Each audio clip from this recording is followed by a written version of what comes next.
5 minute के समय देता।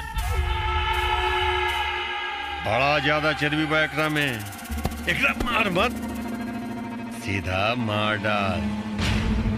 5 मिनट तक हम ना अपन आँख खोलब ना कान खोलब, दोनों बंद। योग करता नहीं। हाँ, शुरू हो जा।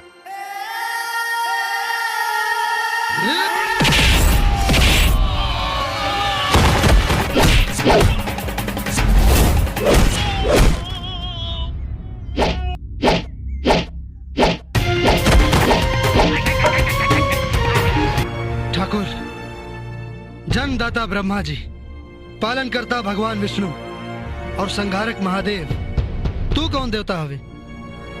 सुन, दामन में अपन माई के आशीर्वाद और सर पे कफन बांध के चली ला। दान करबे तो पुण्य मिली, गाछ लगेबे तो छाओ, और दुश्मनी करबे तो सीधा मौत।